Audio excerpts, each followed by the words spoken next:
Army chief Asim Munir نے مضبوط اور موثر قانونی نظام کی اہمیت کو اجاگر کیا اور کہا کہ پاک فوج دہشت گردوں، انتشار پسندوں، جرائم پیشہ مافیاز کے خلاف قانونی کارروائی میں تعاون کرتی رہے گی۔ پاک فوج حکومت، انتظامیہ، قانون نافذ کرنے والے اداروں کو جمع تعاون فراہم کرتی رہے گی، اور اس کے ساتھ ان کا یہ کہنا تھا کہ فوج منظم ادارہ ہے، اس کے ہر فرد کی پیشہ ورانہ مہارت، وفاداری صرف ریاست اور افواج پاکستان کے ساتھ ہے۔ تو جو لوگ اس سے یہ ازیوم کر رہے ہیں، تجزیہ کار، میں نے بھی یہی ازیوم کیا ہے کہ جو جنرل فیض حمید کے حوالے سے باتیں کی جا رہی تھی تو اب کرے احتساب کا وقت آ گیا، اور کچھ یہ کہہ رہے ہیں کہ شاید جنرل باجوہ کے حوالے سے بھی کچھ کریکی ٹائٹ کی جائے گی، لیکن یہ ابھی تک پری میچور کی نیوز ہے۔ جب اس بارے میں مزید ڈیٹیل کوئی سامنے آئے گی تو آپ کے ساتھ شیئر کریں گے۔ اب آتے ہیں جی کہ لبیک ایک بڑے متحرک رہنما ہیں بلکہ عثمان مانگر صاحب، ایڈوکیٹ بریسٹر عثمان مانگر صاحب، ان کے کچھ تحفظات چل رہے تھے، ان کا تعلق حافظ آباد سے سب۔ انہوں نے ایک پریس کانفرنس کرنی تھی، بھرپور پریس کانفرنس کی ان کی تیاری تھی، جو نکات تھے وہ ہم نے بھی پڑھے ہیں، اس میں ایسی کوئی بات نہیں تھی کہ جو اپنی پارٹی قیادت یا حافظ صاحب حسین رضوی صاحب کے حوالے سے کوئی بات ہو، بلکہ اس میں جو ضلع کے معاملات تھے اور جو چیزیں تھیں وہ ڈسکس کرنا تھی۔ لیکن اس کے بعد جو فیڈ بیک آیا ہے، ہم ڈیجیٹل میڈیا پر دیکھ رہے ہیں، وہ یہی ہے کہ جو وابستہ ہے نا نوجوان، وہ چاہتے ہیں آپریشن کلین اپ ہو، بڑی سرجری ہو، اور دیکھا جائے کہ کہاں کہاں نقب زنی لگانے کی کوشش کی جاتی ہے، کہاں کہاں گھس بیٹھی ہیں، اور کون جماعت کا وفادار ہے اور کون ایسا ہے جو مشکل وقت میں چھوڑ جاتا ہے۔ تو اس معاملے کو سنجیدگی سے لینے کی، سمجھنے کی اور اس پر عمل کرنے کی ضرورت ہے، اور 7 ستمبر کے بعد اگر یہ کچھ نہ ہوا تو امکان یہ ہے کہ جو کچھ یوتھ وابستہ ہے وہ اس نظریے کے ساتھ تو وہ بستہ رہے گی، لیکن جو ان کی مقامی قیادت ہے اور تنظیم سازی نہ کی گئی تو اس کا بہت بڑا ریاکشن آئے گا، اور ریاکشن آنا بھی چاہیے۔ ایک پولیٹیکل اور دینی جماعت کا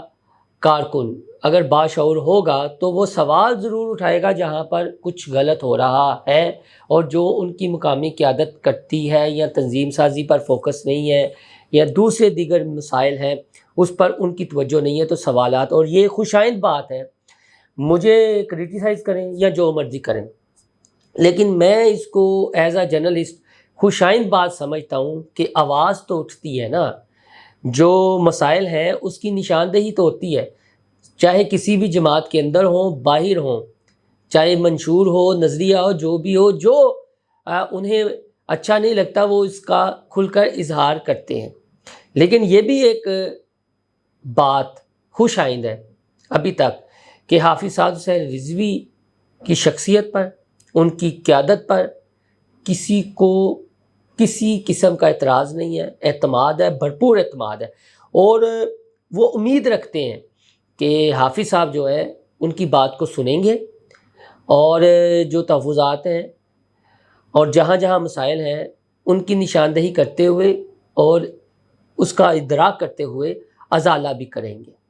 کیونکہ بہرحال آگے ایک بہت بڑی عوامی موومنٹ بھی شروع ہونی ہے۔ تو جو میں نے کہا تھا نا کہ حافظ صاحب کا بڑا کھراک،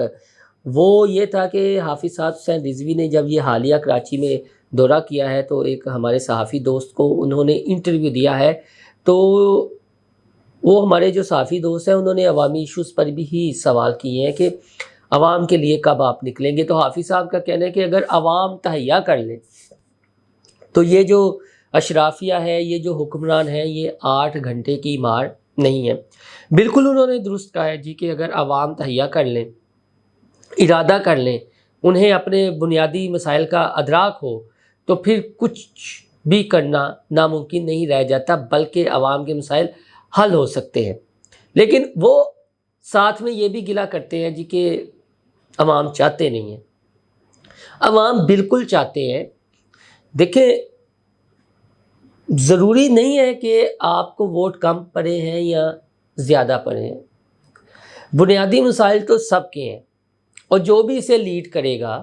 اس کے ساتھ عوام ہوں گے. کسی کی کیپیسٹی یہ ہے کہ آپ کے ساتھ دھرنے میں بیٹھ جائیں گے، کسی کی کیپیسٹی یہ ہے کہ آپ کوئی ریلی یا احتجاج کریں گے تو اس میں شرکت کر لیں گے، کسی کی کیپیسٹی ہم جیسوں کی جو صحافیوں کی ہے، کسی کی یہ ہے کہ وہاں پر موجود ہوتے ہیں، کسی کی یہ ہے کہ چلیں کوئی ویلا کر دیا، کوئی ایشو دیکھا وہ اٹھا دیا، کوئی چیز اچھی لگی وہ اپلوڈ کر دی، وہ ڈسکس کر دی. تو ہر کسی نے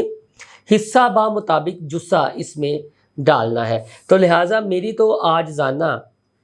سی گزارش یہ ہے، یہ عاجزانہ گزارش میری نہیں ہے بطور صحافی، بلکہ ان نوجوان کارکنان کی ہے جو ادراک رکھتے ہیں مسائل کا، اور وہ چاہتے ہیں کہ ان کی قیادت عوامی ایشوز پر بھی باہر نکلے. اور یہ جو کچھ ارد گرد ایسے ہیں کہ جو چاہتے ہیں کہ صرف ایک، میں اب لفظ وہ زیادہ سخت ہو جانا ہے، وہ پھر کسی دن مناسب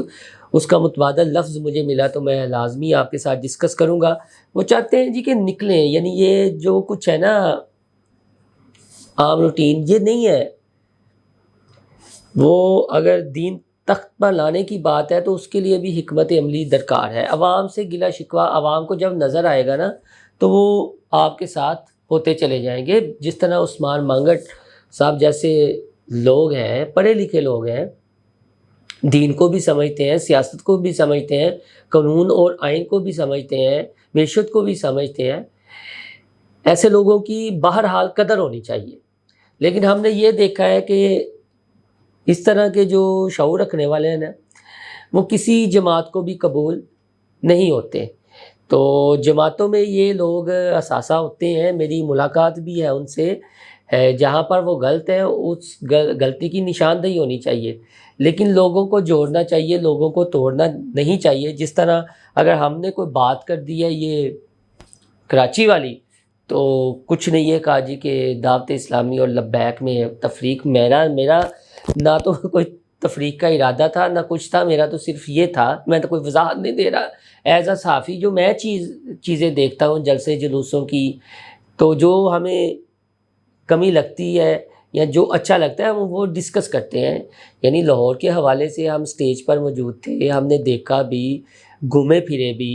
یہ چیرنگ کراس ارد گرد سارا کچھ دیکھا، مجمع بھی دیکھا. تو اس کا اگر تقابلی جائزہ لیں تو آپ کو اندازہ ہو جائے گا. اور اس سٹیج میں اور یہ کراچی والے سٹیج میں جو کارکنان اور مرکزی قیادت کا فاصلہ تھا وہ ایک دفعہ آپ غور سے دوبارہ دیکھ لیجئے گا. میں کیا جو کراچی کی قیادت ہے یا جو منتظمین ہیں ان کے خلاف کوئی بات نہیں کر رہا، لیکن مسئلہ یہ ہے کہ اپنی قیادت کو باخبر رکھنا مقامی قیادت کی ذمہ داری ہوتی ہے. اگر وہاں پر کوئی دوسرا فنکشن تھا اس کے متبادل تو اس سے بھی آگاہ کرنا چاہیے تھا. میری صرف اتنی سی گزارش ہے. مجھے امید ہے آپ کھلے دل کے ساتھ جو تنقید ہے اسے پسند بھی کریں گے. اگر آپ کو لگتا ہے کوئی اس میں بات ایسی کی گئی ہے تو اپنا فیڈ بیک دیکھ کر آپ اظہار کر سکتے ہیں، ہم ضرور وہ نقطہ بھی ڈسکس کریں گے. آپ سے درخواست ہے ہمارا چینل انسائیڈ اسٹوری لائک اور سبسکرائب کرنا نہ بھولیے گا. اللہ حافظ.